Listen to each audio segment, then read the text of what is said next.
اب میں مسجد کے اندر اکیلا تھا، اسی لیے پھر میں جمعے کی نماز تو نہیں پڑھ پایا، مگر میں ظہر کی نماز پڑھ کر واپس مسجد سے باہر نکل گیا۔ دوستو، وہ آفیسر کہتا ہے کہ پھر جب میں نماز پڑھ کر وہاں سے واپس آنے لگا تو مجھے ایسا لگ رہا تھا کہ جیسے میں نے یہاں پر کوئی نماز نہیں پڑھی بلکہ کوئی بہت بڑا جرم کر دیا ہے۔ وہ لوگ اس طرح سے مجھ کو دیکھنے لگے۔ خیر، اس کے بعد میں نے مسجد کا دروازہ واپس بند کیا اور اس برابر والے شخص کو مسجد کی چابیاں سونپنے کے بعد میں واپس چلنے لگا تو اتنے میں ایک بچہ میرے پاس آیا اور مجھ سے اپنے گھر چلنے کی ضد کرنے لگا۔ بچے کی محبت کو دیکھ کر میں اس کو منع نہیں کر پایا، اسی لیے میں اس کے ساتھ میں اس کے گھر کی طرف روانہ ہو گیا۔ جیسے ہی میں بچے کے گھر پہنچا تو اس کے والدین نے میرا خوب اچھی طرح سے استقبال کیا اور مجھ کو کھانا وغیرہ بھی کھلایا۔ پھر میں نے باتوں ہی باتوں میں اس بچے سے پوچھا کہ کیا تم کو قرآن مجید پڑھنا آتا ہے؟ تو وہ بچہ کہنے لگا کہ ہاں، مجھے قرآن پڑھنا آتا ہے۔ یہ سن کر پھر میں نے اپنا ایک جیب سے قرآن کا نسخہ نکالا اور اس بچے کے سامنے اس کو کھول کر کہنے لگا کہ ذرا مجھے اس کو پڑھ کر سناؤ۔ اب وہ بچہ قرآن کی طرف دیکھنے لگا، پھر اس نے میری طرف دیکھا اور پھر سے اس نے قرآن کی طرف دیکھا۔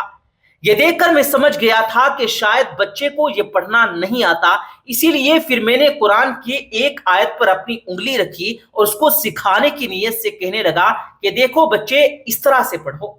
وہ آفیسر کہتا ہے کہ ابھی میں نے ایک لائن ہی پڑھی تھی کہ اس کے آگے پھر وہ بچہ فر پڑھنے لگا اور پھر قرآن کو بغیر دیکھے ہی پڑھتا چلا گیا۔ یہ دیکھ کر میں حیران رہ گیا۔ پھر میں نے اس کے والد سے پوچھا کہ حضرت، یہ کیا ماجرا ہے؟ انہوں نے مسکرا کر کہا کہ دیکھو، دراصل بات یہ ہے کہ یہاں کی حکومت نے گھر میں قرآن کو رکھنے پر پابندی لگا رکھی ہے۔ اگر کسی کے گھر میں قرآن پاک کی آیت کا ایک ٹکڑا بھی مل جاتا ہے تو اس کے تمام خاندان کو قتل کر دیا جاتا ہے۔ اسی وجہ سے ہم اپنے گھروں میں قرآن کو نہیں رکھ سکتے۔ یہ سن کر میں اور حیران ہوا اور پوچھنے لگا کہ پھر اس بچے نے یہ قرآن پڑھنا کہاں سے دیکھا؟ تو اس کے والد نے میری حیرت پر جواب دیتے ہوئے کہا کہ دیکھو، ہمارے آس پاس میں ایسے بہت سے لوگ ہیں جو قرآن کے حافظ ہیں، بس ہم اپنے بچوں کو انہی کے پاس میں بھیج دیتے ہیں اور وہ ہمارے بچوں کو قرآن اپنی زبانی یاد کروا دیتے ہیں، اور پھر ایک ایسا وقت آتا ہے کہ ہمارے بچے قرآن کریم کے حافظ بن جاتے ہیں۔ اس کے بعد والد نے بتایا کہ ہمارے یہاں پر کسی کے پاس بھی قرآن نہیں ہے، اسی وجہ سے ہمارے بچے قرآن کو دیکھ کر نہیں پڑھ سکتے۔ یہی وجہ تھی کہ جب آپ نے ہمارے اس بچے کے سامنے قرآن کو رکھا تو اس کو پڑھنا نہیں آیا، مگر جیسے ہی آپ نے آیت کو پڑھنا شروع کیا تو یہ فر پڑھنے لگا۔ اگر آپ اس کو نہیں روکتے تو یہ آپ کو پورا ہی قرآن پڑھ کر سنا دیتا۔ اور صرف ہمارا یہ بچہ ہی نہیں، باہر جتنے بھی آپ کو بچے دکھائی دے رہے ہیں ان میں سے بھی زیادہ تر بچے آپ کو قرآن کے حافظ ہی ملیں گے۔ دوستو، وہ آفیسر کہتا ہے کہ اس کے بعد میں اس گھر سے باہر نکلا، ان بچوں کے پاس پہنچ گیا اور ان سے قرآن کریم سنانے کو کہنے لگا تو وہ بچے بھی فر قرآن سنانے لگے۔ یہ دیکھ کر پھر میں نے اپنے دل میں اللہ کا شکر ادا کیا اور سوچنے لگا کہ ظالموں، تم اللہ کی کتاب قرآن مجید کو گھروں میں رکھنے پر تو پابندی لگا سکتے ہو، مگر جو قرآن ہمارے سینوں میں محفوظ ہے تم اس پر کس طرح سے پابندی لگاؤ گے؟ دوستو، اس آفیسر نے بتایا کہ یہ پورا ماجرا دیکھنے کے بعد میں مجھے اللہ کا وہ وعدہ یاد آ گیا جس میں اللہ تعالیٰ نے خود ارشاد فرمایا ہے کہ بے شک قرآن کو ہم نے ہی نازل کیا اور بے شک ہم ہی قرآن کی حفاظت کرنے والے ہیں۔ سبحان اللہ۔